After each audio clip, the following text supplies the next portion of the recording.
high performance liquid chromatography, which is HPLC.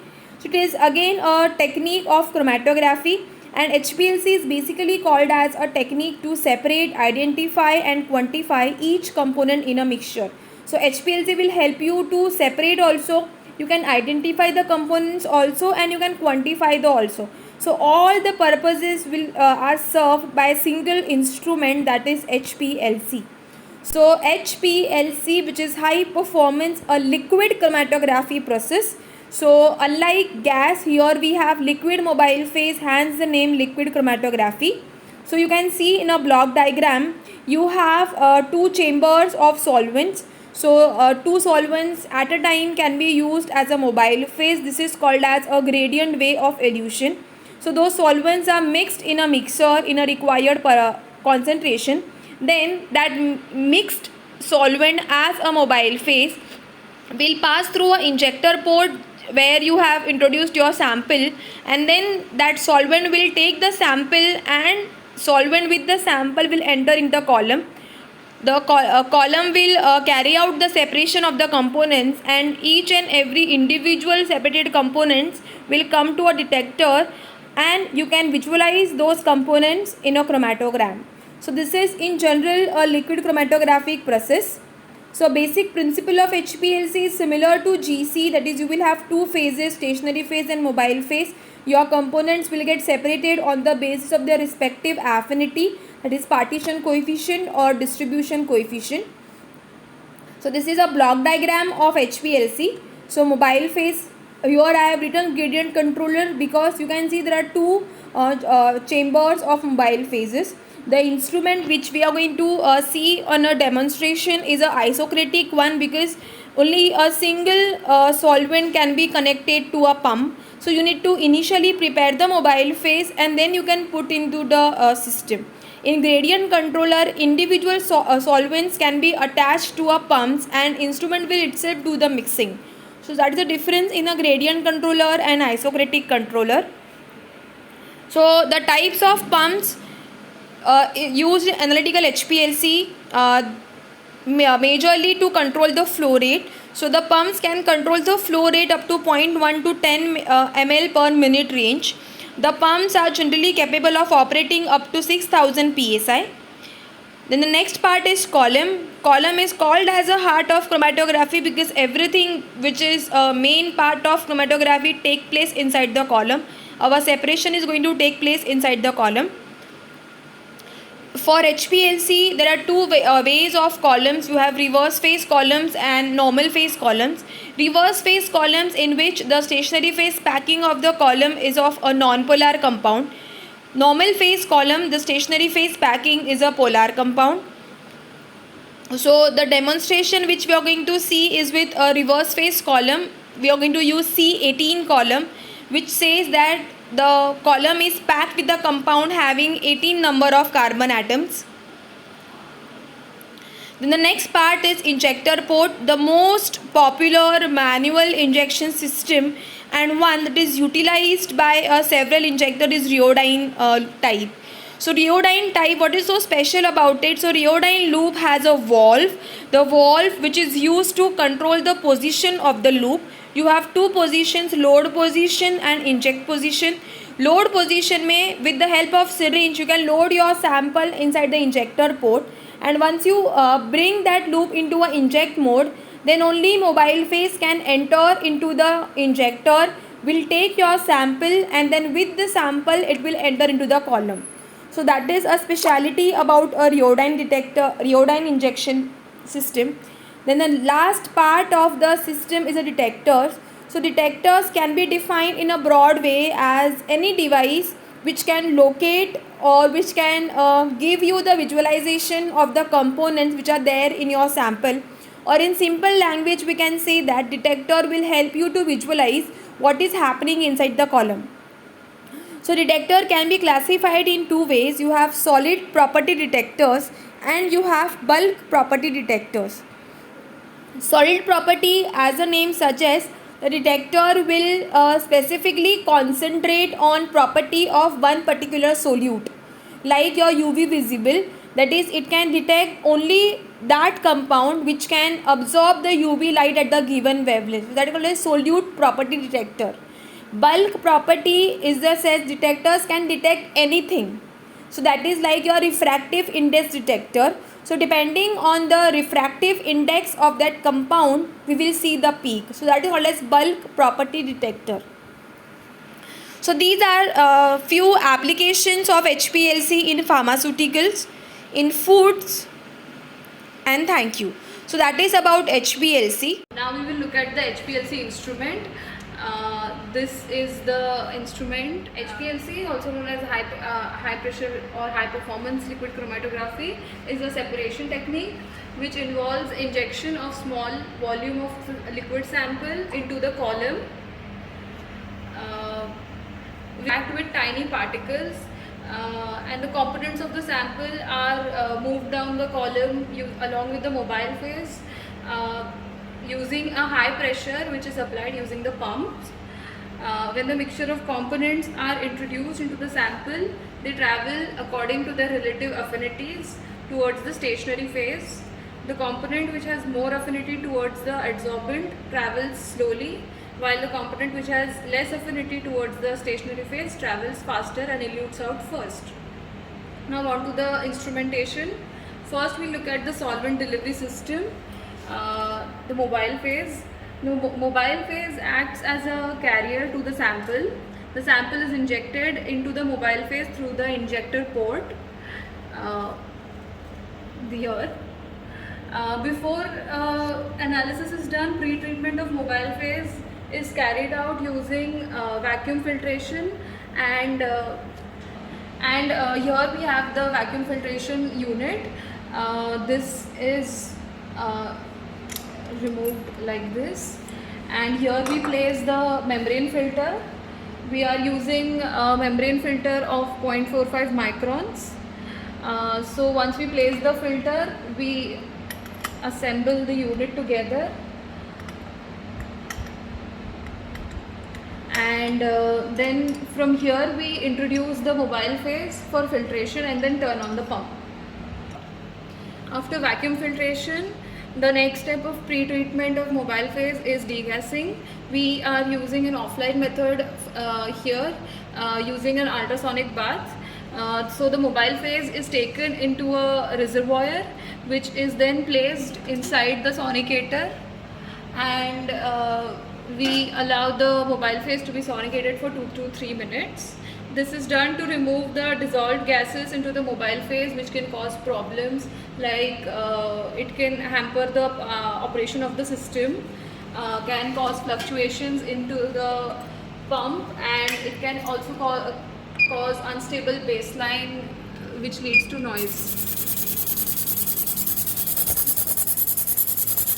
This is carried out for 2 to 3 minutes, after which it will be taken, and then we'll take the solvent reservoir and we will connect it to using the tubings to the pump. After sonication, the solvent reservoir is mounted on top of the HPLC system, and it is connected using the inlet tubings to the pump. There are two types of elution techniques, gradient and isocratic. In gradient mode, the composition of mobile phase can be changed, multiple reservoirs can be connected. In this case, here we are using the isocratic method, where the composition of mobile phase is fixed and we are using a single reservoir to connect to the system. Then here the suction filter or the inlet is inserted into the solvent reservoir, which has a small pore size, which helps to entrap the particulate matter which may otherwise enter the column and hamper the readings. The tubing is further made up of Teflon or polytetrafluoroethylene. Then onto the pump here. This is the pump. The role of the pump is to force the mobile phase through the chromatograph at a specific flow rate. Normal flow rate in HPLC is about 1 to 2 ml per minute, and the pressure can reach up between 400 to 600 bar. Types of HPLC pumps. Commonly used types are reciprocating piston pump, syringe pump, and constant pressure pump. In this case, we are using a reciprocating piston pump. Before analysis, we must carry out purging. The aim of purging is to simply flush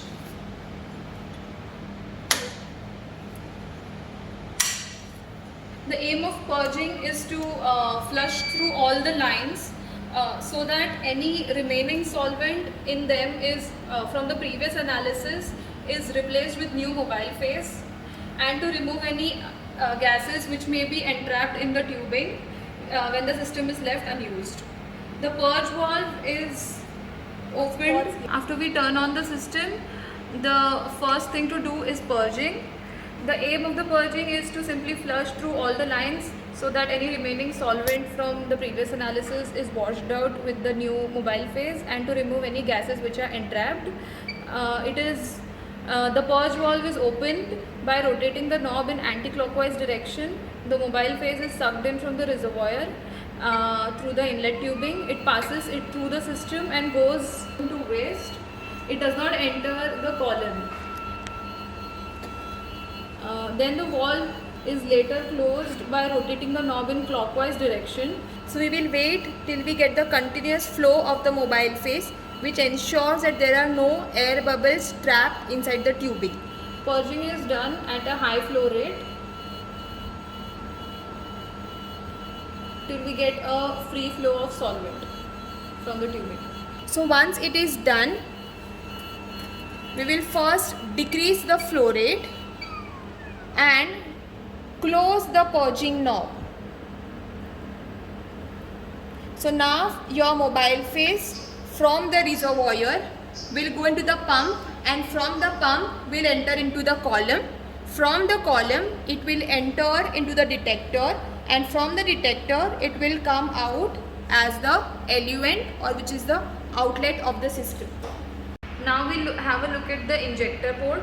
The injector introduces the liquid sample into the flow stream of the mobile phase for analysis. Rheodine sample injector is used in this case, which has a 6-port valve so that the sample is injected at a continuous pressure into the flow path. For manual injector, the knob is manually operated to deliver the sample. It is set at load position for sample injection. Then using a hypodermic syringe, the sample is injected into the loop through the pinhole that is present on the system. This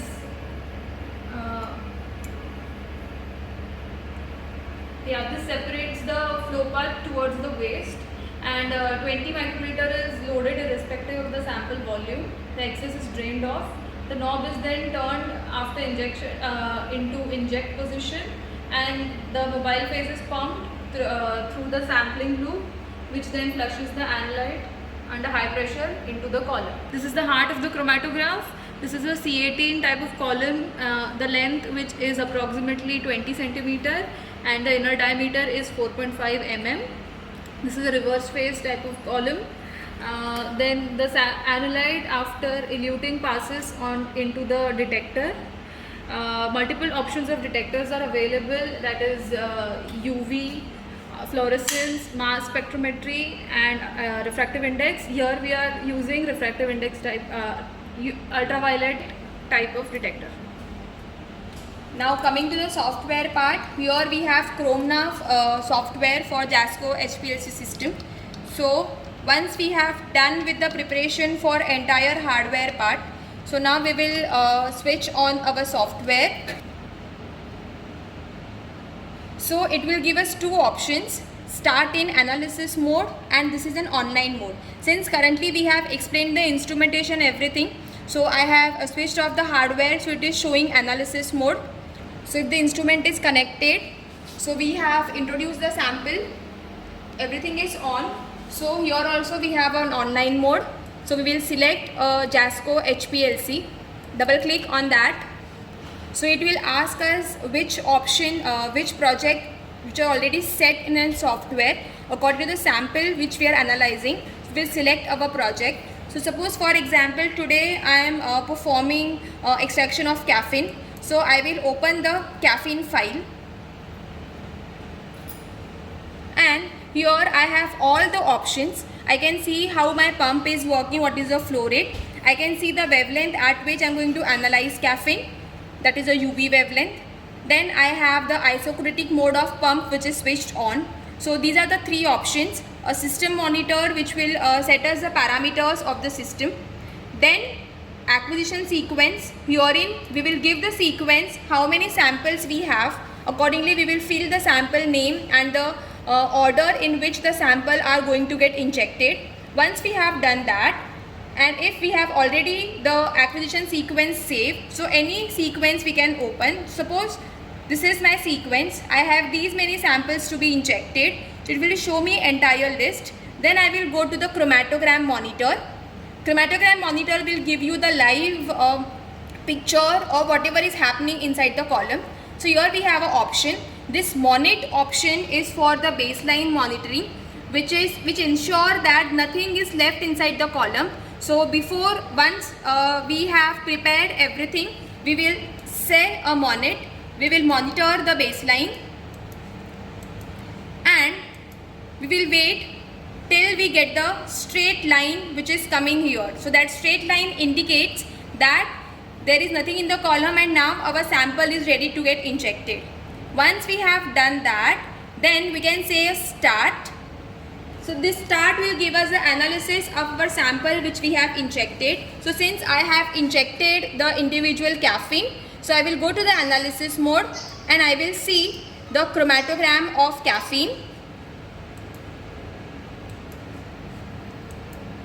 So this is how I will get the chromatogram. So this peak indicates the retention time. So 3.97 minutes is the retention time of the caffeine, and this area which will give us the concentration of the caffeine. So according to the standard caffeine and the sample and the AUC, by cross multiplying we can find out the concentration of the caffeine which is present in the sample, and this is how the HPLC will be utilized for separation, identification and quantification of the compounds. Thank you.